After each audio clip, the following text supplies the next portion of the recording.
ஆத்ம சக்தி அன்பர்களுக்கு எனது அன்பான வணக்கங்கள். இந்த பதிவை காணக்கூடிய அனைத்து நல்ல உள்ளங்களுக்கும் இந்த பதிவின் மூலமாக உங்களுக்கு எளிய முறையில் இந்த விளக்கங்களை சொல்கிறேங்க. நல்ல மனம் படைத்த அனைவருக்கும் இந்த பதிவின் மூலமாக பல மாற்றங்கள் ஏற்பட இறைவன் அருளால் இந்த பதிவை நான் உங்களுக்கு சொல்கிறேன்.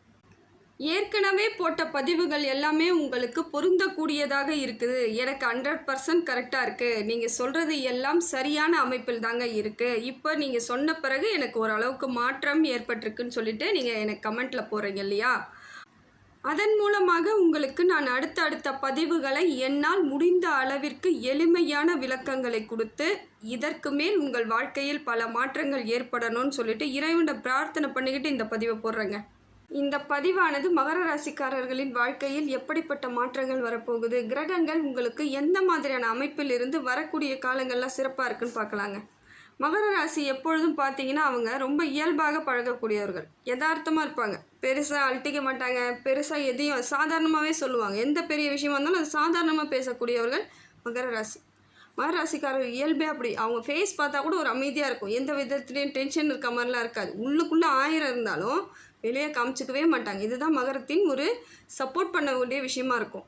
அதே போல் ஒரு பிரச்சனை அப்படின்னா நிறைய சகிச்சுக்குவாங்க. நிறைய சகிப்புத்தன்மைக்கு சொந்தக்காரர்களாக இருக்கிறது இவங்க தான். எல்லா விதத்திலும் ஏற்றுக்குவாங்க. சரி நடந்துருச்சு, நம்ம தானே பார்த்துக்கலாம், என்ன ஆகிடப்போகுது அப்படிங்கிறது நிதர்சனத்தை புரிந்து கொண்டு செயல்படக்கூடியவர்கள் தாங்க மகர ராசிக்காரர்கள். அப்படி ஒரு கரெக்டாக இருக்கக்கூடியவங்களாக இருப்பாங்க. அதே போல் நல்ல ஒரு படிப்பிலும் சிறந்து விளங்கக்கூடியவர்களாக இருப்பாங்க. குழந்தைங்களாக இருக்க மகர ராசிக்காரர் பிள்ளைகளாக இருந்தால் நல்லா படிப்பீங்க. எப்படியோ ஒரு விதத்தில் உங்களுக்கு மாற்றம் வரும். உங்களுக்கு உரியது கிடைக்கக்கூடிய காலம். ஏன்னா 7.5 சனியில் படாத பாடுபட்டு வெளியே வந்திருக்கீங்க. வந்து கொஞ்ச நாள் நீங்கள் கொஞ்சம் அவஸ்தைப்பட்டுட்ருக்கீங்க இல்லையா? இதையெல்லாம் இப்போ ஃபுல்லாக கம்ப்ளீட் ஆகக்கூடிய காலம் எதுன்னு பார்த்தீங்கன்னா இது. படிப்படியாக உங்கள் பிரச்சனை தீரும். கடன் தொந்தரவு, கடனாலலாம் நிறைய கஷ்டப்பட்டுருக்கீங்க, நிறைய அவமானத்தை சந்திச்சிங்க. இப்போ கடன் எல்லாம் கொடுக்கக்கூடிய சூழ்நிலை வரும். பணப்புழக்கம் இருக்குது, வியாபாரம் நல்லா இருக்குது. அப்படி இருக்கும் பொழுது உங்களுக்கு எளிமையாக சில நேரங்களில் கடன் சுமையெல்லாம் குறைச்சிக்குவீங்க. இயல்பாகவே நடக்கும். இனி கடன் அதிகமாக வாங்க மாட்டீங்க. அப்படியே வாங்கினாலும் அதை எப்படி ஹேண்டில் பண்ணுங்கிற முடிவோடு தெரிஞ்சுக்கிட்டு வாங்க. இதுதான் ரொம்ப முக்கியம். கிடைக்குதுன்றதுக்காகலாம் வாங்கக்கூடாதுங்க. எது கிடைச்சாலும் அது நமக்கு பாதகம் ஏற்படுதுன்னா அதெல்லாம் விட்டுடணும். நிறைய பேருக்கு தெரியல. சரி நம்ம இப்போ வாங்கி ஏதாவது பண்ணுவோன்னுவீங்க, அது கடைசியில் வேறு விதமாக செலவாயிடும் பொழுது அந்த பணத்தை கொடுக்கறதுக்கு ரொம்ப சித்திரவதை அனுபவிக்க சூழ்நிலையெல்லாம் இது நாள் வரைக்குமே வந்திருக்கும். இயல்பாகவே அப்படி தான் இருக்கும். இப்போ பார்த்தீங்கன்னா படிப்படியாக கடன் குறைவதற்கான வாய்ப்புகள் இருக்குது. தொழில் நல்லா இருக்குங்க. அதே போல் தொழில் வளர்ச்சி ஏற்படும். புதிய முயற்சிகள் கூட இப்போ நீங்கள் செய்யலாம். இந்த டைம் செஞ்சீங்கன்னா உங்களுக்கு பாதிப்பு இருக்காது. புதிய முயற்சி இப்போ என்னென்னா பண்ணணும், இல்லை கடையாக இருந்தால் கடையை பெரிய லெவலுக்கு கொண்டுட்டு போகிறதுக்கு, பிஸ்னஸாக இருந்தால் பெரிய இடத்துக்கு கொண்டுட்டு போகிறது, அது சுயதொழில் செய்யக்கூடியவர்களுக்கு நல்ல அமைப்பு. அரசாங்க வேலையில் இருக்கிறவங்களுக்கு நல்ல அமைப்பு. இந்த ப்ரைவேட்டில் வேலை செய்கிறவங்களுக்கு கொஞ்சம் பலு இருக்க தான் செய்யும். வேலை சுமை இருந்துக்கிட்டு இருக்க மாதிரி இருக்கும். இருந்தாலும் உங்களுக்கு அதெல்லாம் ஒரு பெரிய விஷயமாக நீங்கள் எடுத்துக்க மாட்டீங்க. ரொம்ப எளிமையாக எடுத்துக்கிட்டு அப்படியே போய்கிட்டே இருக்கக்கூடிய ஆட்கள் தான் மகரத்தை பொறுத்த வரைக்கும். பெண் ராசியாக இருந்தாலும் சரி, ஆண் ராசியாக இருந்தாலும் சரி, கொஞ்சம் அந்த அழுத்தம் திருத்தமாக செயல்படுவாங்க. முக்கியமாக பார்த்தீங்கன்னா ஒரு குடும்ப பிரச்சனையாக இருக்கட்டும், நண்பர்கள் பிரச்சனையாக இருந்தாலும் சரி, தொழில் நடக்கக்கூடிய இடங்கள் எதுவாக இருந்தாலும் சிந்தித்து செயல்படுவீங்க. நல்லா யோசிப்பீங்க. அது நல்லது தான், தப்பு கிடையாது. அதே மாதிரியே இருந்துட்டிங்கன்னா எல்லா இடங்கள்லையும் நிறைய விஷயங்கள் உங்களுக்கு எந்த வித பிரச்சனையுமே இல்லாமல் ஸ்மூத்தாக போயிடும். மகர ராசிக்கு இப்போ உரிய அங்கீகாரம் கிடைக்கிறதுக்கான வாய்ப்புகள் இருக்குங்க. அது செய்யக்கூடிய தொழிலாக இருந்துச்சுன்னா நல்லா பண்ணுவீங்க. இப்போ அந்த தொழிலில் முழு முயற்சி இறங்கக்கூடிய அமைப்பு இருக்குது. நான் வேலையை செய்யலைங்க, வேலையே இல்லை, நான் வேலையை விட்டுட்டேன்றவங்களுக்கு கூட புதுசாக தொழில் தொடங்குறதுக்கான வாய்ப்பு இருக்குது. இல்லை புதிய வேலைகளுக்கு ஜாயின் பண்ணுறதுக்கு உங்களுக்கு அந்த அளவுக்கு மாற்றம் தெரியும். கடகடன் ஒரு மாற்றத்தோடு இருக்கக்கூடியவர்களாக இருப்பீங்க. அதே போல் பணம் சம்மந்தப்பட்ட வேலையெல்லாம் இருக்குதுன்னா அந்த வேலையெல்லாம் கரெக்டாக பார்த்துக்குவீங்க. கண்ணு கருத்துமாக இருப்பீங்க. அந்த தொழிலில் இருக்கக்கூடியவர்கள், ஃபைனான்ஸ் தொழிலில் இருக்கிறவங்களாம் இப்போ நல்லா கரெக்டாக வந்துடுவீங்க. ஏற்கனவே தெரியாமல் தான் சில இடங்களில் உங்களுக்கு பிரச்சனையாக இருந்தது. இப்போ பார்த்தீங்கன்னா அதெல்லாம் புரிதலோடு போதுண்டா சாமின்ற அளவுக்கு உங்களுக்கு நிறைய வாழ்க்கை பாடம் கற்றுக் கொடுத்துருச்சு இல்லைங்களா? அதை வச்சு இப்போ என்ன பண்ணுவீங்கன்னா கரெக்டாக இறங்குவீங்க. இதுக்கு மேலே எந்த வித பச்சாதாபமோ இல்லை பாவமோ பட மாட்டீங்க. கரெக்டாக இதை செஞ்சால் இது வரும் அப்படின்ற இடத்துல நீங்கள் வந்துட்டீங்க. இப்போ மகர ராசியை பொறுத்த வரையிலும் உங்கள் ராசிநாதன் உங்களுக்கு பலமாக இருக்காருங்க. சனி பகவான் உங்களுக்கு பலமாக இருக்கார். பலகீனத்தை எல்லாம் போக வைக்கிறாரு. எல்லா விதத்திலும் நல்ல ஒரு மாற்றம். உடல் தேக ஆரோக்கியம் ஏற்படும். ஆயுள் தீர்க்கம் உண்டாகுது. அதே போல் தொழில் செய்யக்கூடியவர்களுக்கு பொறுமையாக ஹேண்டில் பண்ணக்கூடிய பக்குவத்தை கொடுக்குறாரு. நீங்களே நினச்சா கூட வேகமாக செயல்படலான்னா முடியாது. அமைதியாக நிதானமாக செல்லக்கூடிய அமைப்பை உங்கள் ராசிநாதன் உங்களுக்கு தராருங்க. அதே போல் பொறுமைக்குரியவர்களாக எப்பயுமே நீங்கள் இருக்கிறது காரணம் தான். ரொம்ப பொறுமையாக இருப்பீங்க.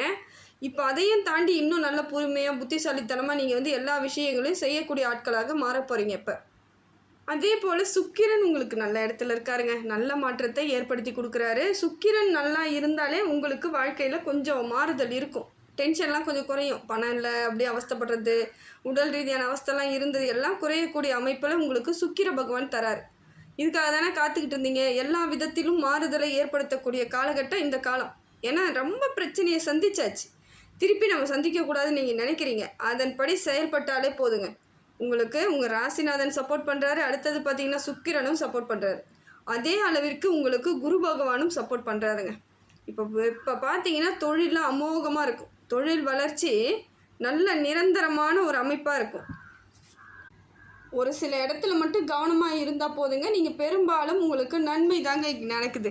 காரணம் என்னென்னா, இந்த பண விஷயத்தில் கொஞ்சம் வந்து அதை எப்படி பண்ணணும், ஏது பண்ணணும் அப்படிங்கிறதுல சிந்தனையோடு பண்ணுங்கள். ஏன்னா பொருள் விரயமாவதற்கு சுப நிகழ்ச்சிகள் நடக்கக்கூடிய காலகட்டம் இது. உங்களுக்கு ஏதோ ஒரு விதத்தில் பொருளாதாரம் உங்கள் கையில் இருந்து கொஞ்சம் கொஞ்சமாக செலவாகக்கூடிய காலன்றதுனால நிதானமாக செயல்படுங்க. அது ஃபங்க்ஷனாக இருந்தாலும் சரி, எந்த விஷயமா இருந்தாலும் சரி, பாக்கெட்லேருந்து பணத்தை எடுக்கிறீங்கன்னா ஆலோசனை பண்ணி எடுங்க. ஏன்னா ₹1 தானே நம்ம நினைப்போம். அப்புறம் ஒன்று ஒன்றா போகும்போது தான் தெரியும் மொத்தமாகவே போகிறது. அது நம்ம கண்ட்ரோல் பண்ணக்கூட முடியாமல் போயிடும். அதனால் இப்போ நம்ம அதை சரியாக அமைச்சிக்கிட்டோம்னா கண்ட்ரோல் வந்துடுச்சுன்னா சரியாயிடும். அதே போல் சுய ஜாதகத்தை நீங்கள் பார்த்தீங்கன்னா தசா புத்தி சரியாக இருக்குன்னா தாராளமாக கல்யாணம் பண்ணிக்கலாம். திருமண யோகம் இருக்குது. பொது பலனே பார்க்கும் பொழுது 90% வந்து உங்களுக்கு திருமண யோகம்லாம் இருக்குது. ஏன்னா 7.5 சனியில் இருக்க நான் திருமணம் பண்ண மாட்டேன்னு உட்காந்துருக்கிறவங்களாம் இப்போ பண்ணிக்கலாம். தப்பு கிடையாது. உங்களுக்கு சரியான குடும்பம் உருவாவதற்கான சூழ்நிலை இருக்குது. வண்டி வாகனங்களில் பொறுமையாக போங்க. வேறு ஒன்றும் தேவையில்லை. இப்போ நிதானமாக இருக்கிறது ரொம்ப நல்லது. காரணம் என்னென்னா, சனி பகவான் உங்கள் ராசிநாதன் வக்கரத்தில் இருக்கார். அதனால் கொஞ்சம் அந்த மாதிரி இந்த வண்டியில் போகும்போது திக்குன்னு பயப்படுற மாதிரியான ஸ்டேஜ் எல்லாம் இருக்குது. அதனால் கொஞ்சம் கவனமாக இருங்க. எந்த விஷயத்தையும் அலட்சியப்படுத்தாதீங்க. ரொம்பவும் போட்டு அலட்டிக்காதீங்க மனசை. இது ரெண்டுமே இங்கே பண்ணணும். அலட்சியமாக இருக்கிறதா இருந்தாலும் இருந்துருவாங்க. இல்லை அதுக்குள்ளேயே எதையாவது நோண்டிட்டு உட்காந்துருப்பாங்க. மனசை போட்டு ரொம்ப குழப்பிக்குவாங்க. அந்த மாதிரிலாம் இல்லாமல் நீங்கள் மீடியமாக போய்கிட்டே இருங்க. எந்த விஷயத்தையும் அலட்சியப்படுத்தாதீங்க. எதுக்குள்ளேயும் போய் ஊறவும் செய்யாதீங்க. நார்மலாக இருங்க. அலட்சியம் உங்களுக்கு வந்து லட்சியத்தை கெடுத்துரும். அதனால் லட்சியத்தோடு பயணம் பண்ணணும்னு முடிவு பண்ணுறவங்க அலட்சியப்படுத்தாதீங்க. அதே போல் அடுத்தது பார்த்திங்கன்னா, திருமணம்ன்றதை தாண்டி திருமணமானவர்களுக்கு குழந்தை பாக்கியம் இல்லாமல் சிலர் வந்து ட்ரீட்மெண்ட் எடுக்கிறாங்க. அது பண்ணுறேன் இது பண்ணுறேன் எதுவும் கிடைக்கல, கோயிலுக்காக போகிறேன் அப்படின்னு வருத்தப்படக்கூடியவர்களுக்கு உங்களுக்கு சாதகமான சூழ்நிலை இருக்குங்க. குழந்தை பாக்கியம்லாம் ஏற்படும். நல்லபடியாக இருக்கும். வாழ்க்கை ஒரு வாழ்வாதாரம் உங்களுக்கு நல்ல மாற்றத்தை ஏற்படுத்தி கொடுக்கக்கூடிய சூழ்நிலையில் இப்போ ராசி பகவானும் இருக்கார். உங்கள் ராசிநாதன் யாருன்னா சனி பகவானும் இருக்கார், குரு பகவானும் இருக்கார். செவ்வாயும் நல்ல இடத்துல இருந்து கடன் எல்லாம் குறையிறதுக்கான வாய்ப்புகள் இருக்குங்க. ஏற்கனவே நான் நிறைய கடனில் தாங்க இருக்கேன், அது குறையுமா, எனக்கு அதுக்கு விளக்கம் சொல்லுங்கன்னு கேட்குறீங்க. நிச்சயமாக படிப்படியாக குறைவதற்கு வாய்ப்புகள் இருக்குங்க. இப்போ உங்களுக்கு சில விஷயங்கள் உங்களுக்குரியதாக வந்து சேரும். பணம் இருக்கலாம், இடம், மண், வீடு, ஏதோ ஒன்று, வண்டி வாகனம், அந்த மாதிரியான அமைப்புகள்லாம் உங்கள் கைக்கு வந்து சேரக்கூடிய காலகட்டம் தான். ஏன்னா சனி பகவான் ஏற்கனவே உங்களுக்கு சில விஷயங்களை கற்றுக் கொடுத்துட்டாரு. தனிமையாக இருக்கணும், எப்படி போராடணும் அப்படிங்கிறது எல்லாமே 7.5 சனியில் நிறைய கற்றுக்கிட்டு இருப்பீங்க. மக்கள்னா யார், சொந்தம்னா யார், உறவுனா யாருன்னு எல்லா விஷயமும் உங்களுக்கு புரிதல் ஏற்பட்டிருக்கும். இப்போ அதை வச்சு நீங்கள் மறுபடியும் எதை முயற்சி பண்ணாலும் அந்த யோசிச்சுக்கணும். அதெல்லாம் நடத்தும் போது இவங்கெல்லாம் எங்கே இருந்தாங்க அப்படின்னு யோசிச்சுட்டு உங்களோட முடிவை எடுத்து தைரியமாக பண்ணுங்கள். யாரோட பேச்சையும் முடிந்த வரைக்கும் கேட்காதீங்க. உங்களை மட்டும் சுயமாக வச்சுக்கிட்டு எந்த செயல் செய்தாலும் வெற்றி தாங்க, பாதிப்பு இருக்காது. ஆனால் யார் பேச்சையாவது கேட்டு நீங்கள் செயல்படுறீங்கன்னா அந்த இடத்துல பெரிய ஆபத்துக்கள் வரக்கூடிய சூழ்நிலை இருக்குது. மனசு கஷ்டப்படும், தேவையில்லாத அவமானங்கள், குடும்பத்தில் சண்டை சச்சரவு இதெல்லாம் ஏற்பட்டுடும். அதனால் பார்த்துக்கோங்க. யாரோட ஆலோசனையும் உங்களுக்கு தேவையில்லை. அதில் உறுதியாக இருக்கணும். நீங்கள் வெளிநாட்டுக்கு போகலாமான்னு எதிர்பார்த்துக்கிட்டு இருக்கிறவங்களுக்கு நிச்சயமாக வெளிநாட்டு யோகம் இருக்குதுங்க. பொருளாதார மாற்றம் அதன் மூலமாகவும் உங்களுக்கு வரக்கூடிய வாய்ப்பு இருக்குது. ஆடை ஆபரணங்கள் சேர்க்கை இருக்குது. இப்போ பார்த்தா எல்லா வகையிலுமே உங்களுக்கு மாறுதல் கிடைக்கக்கூடிய காலகட்டம் தாங்க. மகரத்தை பொறுத்த வரையிலும் சுயமாக சிந்தித்து செயல்பட்டால் உங்களை அடிச்சுக்க ஆளே கிடையாது. உங்கள்கிட்ட போட்டி போட மாட்டாங்க. முதல்ல ஏற்கனவே போட்டியில் தொழிலெலாம் கொஞ்சம் நஷ்டம் ஆகிட்டு இருந்துச்சு. இப்போ பார்த்தீங்கன்னா கேது சப்போர்ட் பண்ணுறதுனால போட்டி இருக்காதுங்க. முதல்ல தொழில் போட்டியெல்லாம் இருக்காது. மற்றவங்களால நிறைய பிரச்சனைகள், அது ஆஃபீஸ் அலுவலகத்தில் வேலை செய்யக்கூடியவங்களுக்குலாம் இதெல்லாம் சந்திச்சிருப்பீங்க. மேலதிகாரியாக இருக்கலாம், கூட வேலை செய்கிறவங்க, ஏதோ ஒரு விதத்தில் உங்களுக்கு ப்ரெஷர் கொடுத்துட்டே இருந்திருப்பாங்க, அழுத்தம் கொடுத்துட்டே இருந்திருப்பாங்க. இதெல்லாம் கவலையாக இருந்திருக்கும். அதெல்லாம் மாறிடுங்க.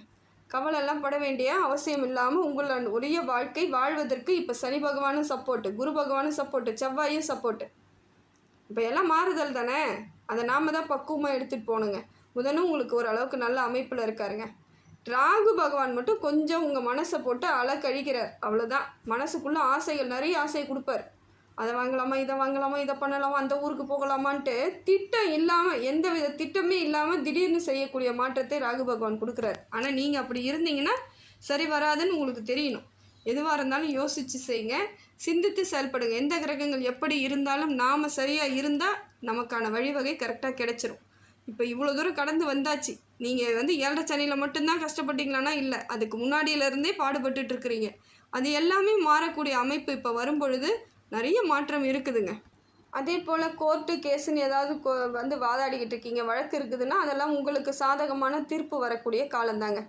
ஏன்னா இந்த சொத்து பிரச்சனையால் பல இடங்களில் மகர ராசி ரொம்ப கஷ்டப்பட்டுட்டீங்க. நிறைய இடத்துல உங்களை ஏமாத்திருப்பாங்க, இல்லை சொத்தை கோர்ட்டில் கேஸ் ஃபைல் பண்ணியிருப்பாங்க. ஒன்றுமே செய்ய முடியாமல் ரொம்ப தவிச்சு போன காலம்லாம் இருக்குது. ஆனால் இப்போ அதெல்லாம் மாறிடும். உங்களுக்குரியது வரும். கேஸ் சாதகமாக முடிவு வர்றதுன்னா சாதகமாக உங்களுக்கு தான் ஏற்படும். நல்ல ஒரு மாற்றம் கிடைக்கக்கூடிய காலகட்டத்தை உங்களுக்கு ராசிநாதன் கொடுக்குறாருங்க. தைரியமாக இருந்தால் போதுங்க.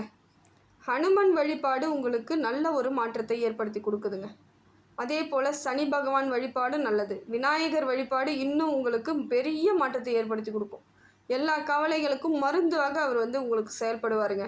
சில வேண்டுதல்லாம் வச்சுக்கிட்டு கூட நீங்கள் ப்ரேயர் பண்ணலாம், ஒன்றும் தப்பாகாதுங்க, நல்லதே நடக்குங்க. நீங்கள் என்ன பண்ணாலும் சரி, குலதெய்வத்தை மனசில் நினச்சிக்கோங்க, விநாயகரை மனசில் நினச்சிக்கோங்க, ஹனுமனை மனசில் நினச்சிக்கிட்டு காரியத்தை ஆரம்பிங்க. உங்களுக்கு வெற்றியாக தான் இருக்கும். பாதியிலே காரிய தடையெல்லாம் ஏற்பட வாய்ப்புகள் இல்லை. அதே போல் கவனமாக இருக்கணுன்றது யார்கிட்டன்னு பார்த்தீங்கன்னா, உறவுகள்கிட்ட நீங்கள் கொஞ்சம் கவனமாக தாங்க இருந்தாகணும்.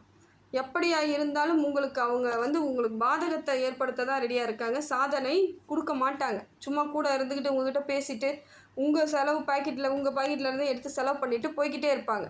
அதனால் கொஞ்சம் கவனமாக இருங்க. எப்படிப்பட்ட உறவாக இருந்தாலும் சரி, நமக்கு மிஞ்சி தான் தான தர்மன்னுவாங்க. அதனால் உங்களுக்கு என்ன சரியாகப்படுதோ அதை செய்யுங்க. எல்லாத்தையும் தூக்கி கொடுத்துட்டா மட்டும் உங்களுக்கு எங்கேயும் ஒரு மரியாதை கூட கொடுக்க மாட்டாங்க. அவ்வளோ எரிச்சலை கிளப்பி உங்களை ரொம்ப கஷ்டப்படுத்தி இருப்பாங்க. புரிதல் இருக்கும். இப்போ ஏற்கனவே பட்ட பாடுகள்லாம் இப்போ ஒரு புரிதலோடு இருப்பீங்க. அதனால் உங்களுக்கு உங்கள் ராசிநாதன் பலமிக்கவராக இருக்கார். இந்த வாழ்க்கையை மட்டும் நீங்கள் சரியாக அமைச்சிக்கிட்டீங்கன்னு வச்சுக்கோங்க, உங்களை அடிச்சுக்க ஆள் கிடையாது. ஏன்னா கும்பராசிக்காரர்கள்லாம் நல்லா இருக்கணும். நல்லா இருந்தால் தான் நிறைய நன்மைகள் நடைபெறும். அதனால் கும்பராசியை பொறுத்தவரையிலும் பெருமிதம் கொள்ளுங்க. நான் இந்த ராசியில் பிறந்திருக்கேன்னா எனக்கு பெருமை தான் நினைக்கிற அளவுக்கு உங்கள் வாழ்க்கை இருக்குங்க. தெளிவாக இருப்பீங்க, தைரியமாக இருப்பீங்க, எல்லாருக்கும் சப்போர்ட் பண்ணுவீங்க. நின்று பேசக்கூடிய ஆட்கள், நியாயத்தை பேசக்கூடிய ஆட்களாக எல்லா இடத்துலையும் வைராகியத்தோடு செயல்படுறீங்க. பார்த்தீங்களா? இது எல்லாமே உங்களுக்கு கிடைத்த இறைவன் கொடுத்த வரம் தாங்க இதெல்லாம். இந்த வரத்தோடு வாழ்நாள் முழுக்க நீங்கள் இந்த காலத்தை கனிவோடு பயன்படுத்திக்கிட்டிங்கன்னா எல்லாமே வெற்றி தாங்க.